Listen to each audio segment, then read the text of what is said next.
comments that Catherine and I say regularly when we're bushwalking with our children is, don't go too far ahead. Okay, it's not too much of a problem when there are only 2 or 3, because you tend to walk together in smaller groups. But when there are 5 or 6 or even 9 or 11 of you, the teenage boys always tend to scoot off ahead while mum and dad are walking at the back with the little ones.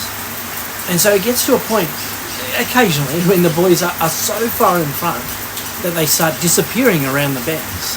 And so you kind of yell out and say to them, slow down. Don't get too far ahead. Because the reason you've gone for a bushwalk, of course, is to spend time as a family. To spend time together as a family. Now, on Monday, we began the 2nd chapter of 1 Thessalonians, and we were challenged to think about the temptation to please man more than God. Because Paul reminded the Thessalonians that what he and his companions did and said was focused on pleasing God. Well, Paul continues that thought, only today he turns his attention to the relationship that they shared with the Thessalonians. 1 Thessalonians 2 verse 7. Although we could have been a burden as Christ's apostles, instead we were gentle among you, a nurse nurturing her own children. We cared so much for you that we were pleased to share with you not only the gospel of God, but also our own lives, because you have become dear to us. Now I get the sense from what Paul writes that the apostles were treated very well in some towns or cities, almost to the point that they became a burden to the churches.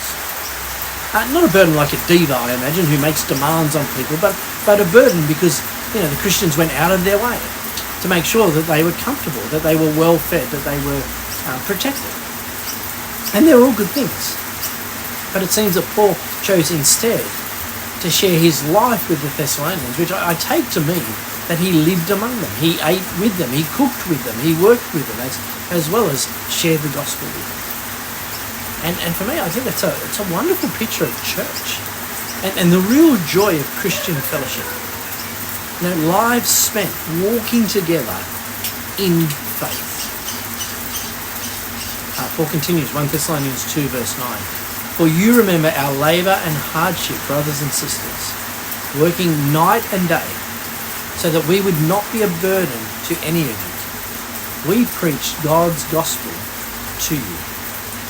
And it's interesting to consider if what Paul means is that he preached the gospel day and night to them so that he would not be a burden.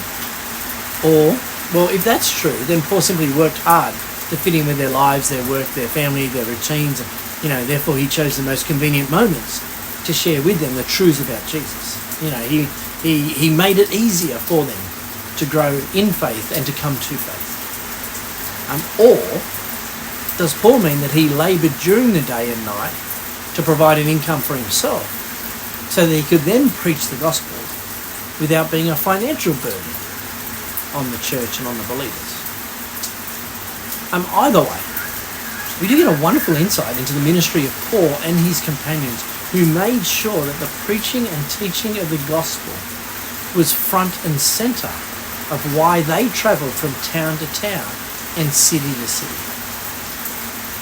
Therefore, they removed every barrier that could prevent the Thessalonians from hearing the message of Jesus, from responding to the message about Jesus, and from growing in faith in Jesus. What would it look like for us, do you think, to remove barriers so that the unbeliever could hear the gospel and respond? What would it look like for you to remove barriers so that your friends and family could hear the good news about Jesus? Why don't you spend a couple of minutes in prayer and ask God to help you consider whether there are barriers to faith, barriers that are preventing your family and friends from coming to know Jesus. And then ask God to help you to move those barriers out of the way, so that like Paul and the Thessalonians, you can walk together in faith with those who as yet do not know Jesus.